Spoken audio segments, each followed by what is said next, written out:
Okay, hopefully you can hear me. We're going for something different. I'm going to decide to stand up for this one. Is that that's the camera. Okay. Hey, not that I'm going to look at the camera because I always forget, but that's at least I know where I'm going wrong now. But this is episode 14, 50 or whatever. I'm not really sure. It's about 3 o'clock, which is slightly earlier than I do these things. So we're on our way down to the morning or whenever I decide. But just one thing, if you watched the last episode and you're really scared and frantic right now, and you're thinking, why did it cut off so suddenly? I ran out of storage, so it's fine. That's all over. But on to the topic of the episode. I don't really have a topic, so apologies for that. Though you should be used to that. But I do want to say I do have a general loose thing. So what we're going to do, on the camera the wall doesn't look so close, but it's really close, and it really actually. That's so much better. Okay. So I had a thought not too long ago that my kind of stiff and kind of awkward persona may not actually be a defined feature of who I am, and if I tried to do some tricks, I could potentially change that. And one thing I thought that would be good is improv, which is something I'm horrible at, and I had a theory that I would be horrible at it, but once I started not even doing it but pretending to do it, I realised that my brain is just not modelled in a way that that's not true actually, but something inside of me does not like improv.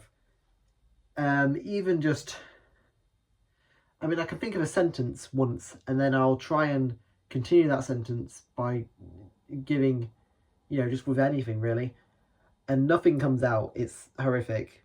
And I'm not quite sure how that happens. But I know the fix, and the fix is to keep on doing it, as I've learnt with this, as I've gotten vaguely more comfortable in front of the camera. Obviously not, because I procrastinated for 6 hours today, but I have. So, obviously the solution is to do more improv. One ways I tried to do that today was because I tried to look at things online of ways I can practice improv. I'm not sure how I like standing up here also. This feels a bit weird, but that didn't need to be said. I just thought I'd do some small talk, whatever. Yeah, I thought I'd do some practice, solo practice, because I have no one to do improv with. Which was just doing a generator online and coming up with an emotion and a job. And what I got was, I'm not sure what emotion got actually, but I definitely didn't stick to it. I think optimistic, I think. And then the job was watercolorist. I'm not really sure what a watercolorist is, to be fair. I thought I did when I came up with it, but doing it, I haven't explained what the thing was. So basically you get the emotion of the job, and then you stand for 3 minutes looking at a mirror and try and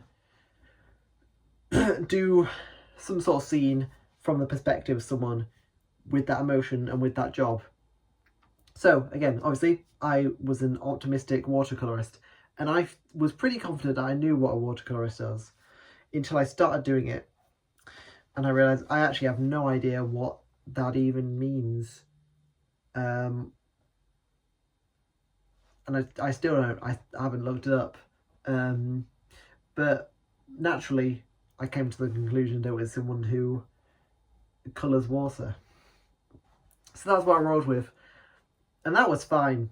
And actually, again, I also procrastinated that.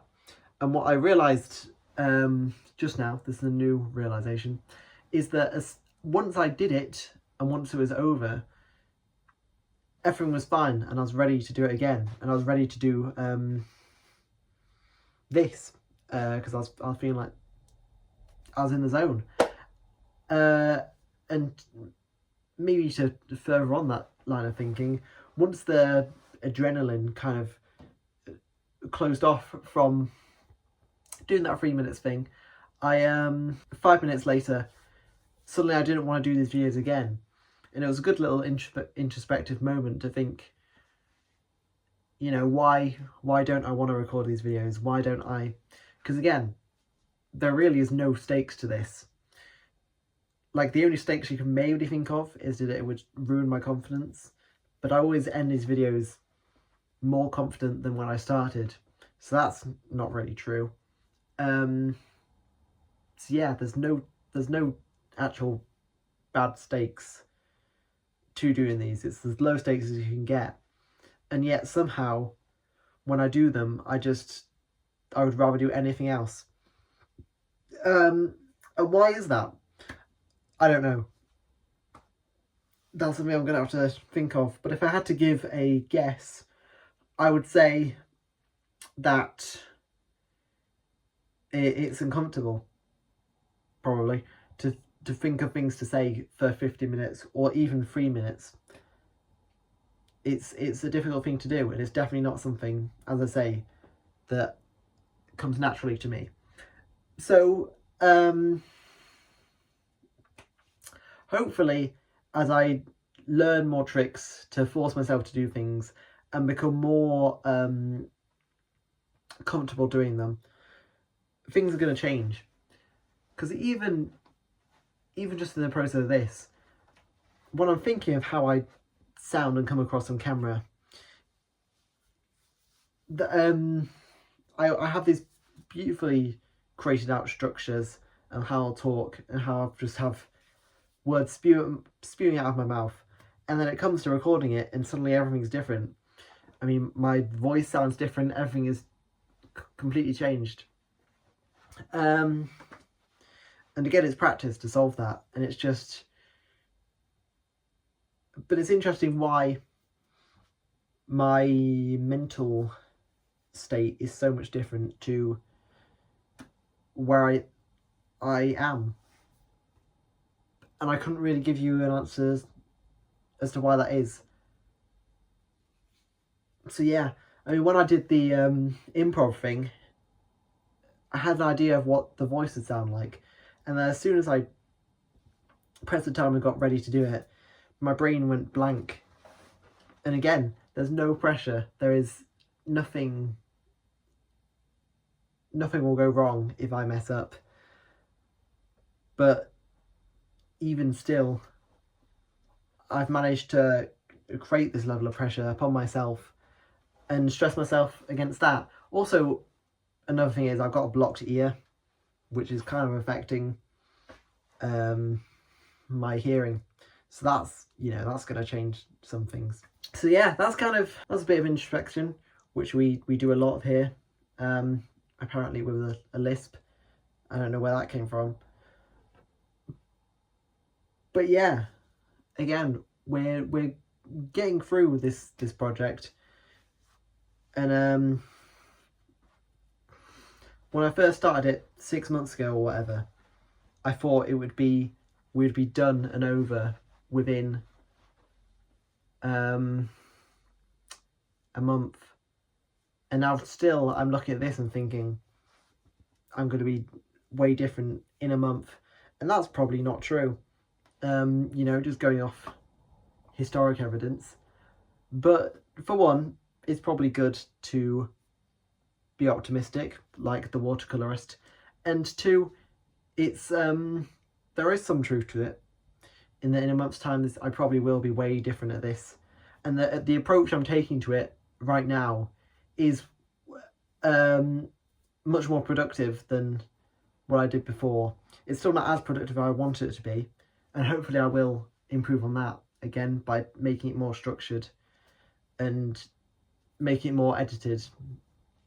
So again, yeah, there's things to that, and by hopefully practicing improv more and getting better at that, because I'm sure once I break down the mental barrier of, oh god, this is weird, I can just say what I want. Once I break that down, things should get a lot easier. So we'll see how that goes. So I don't even know how I want to properly phrase this. It probably won't make sense at a point, but I'll say anyway.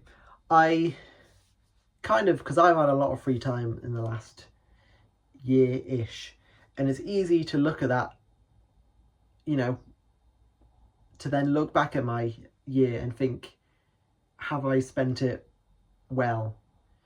And the answer is probably no.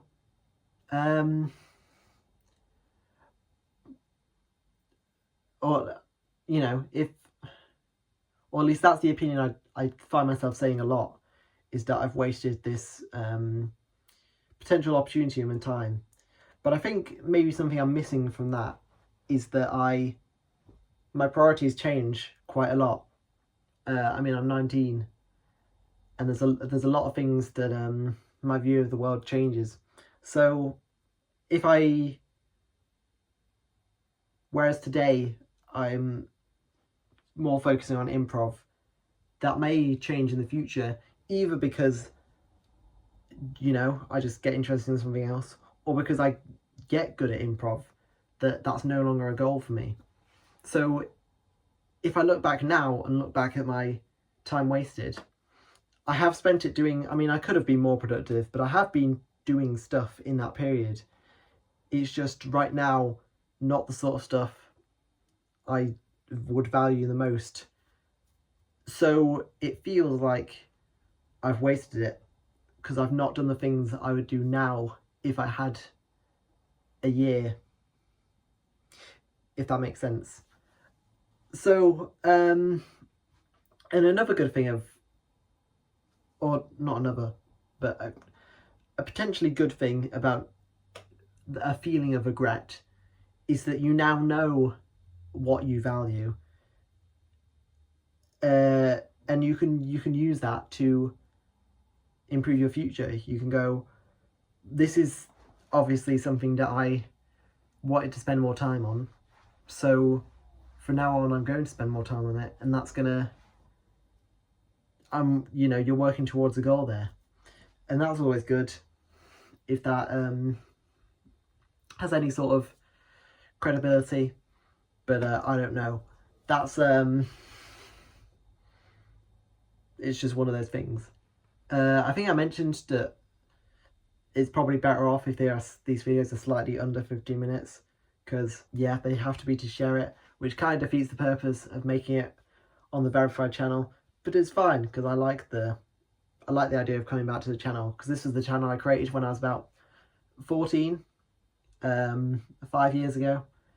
So, you know, we're going full circle, and maybe this channel will become something interesting one day. So that's all from me. This has been a bit loopy. I feel a bit unsteady standing up, but I'll learn, I'm sure. I feel maybe I should walk around and just but that's gonna mess with the microphone, so I don't know. Bye. Goodbye.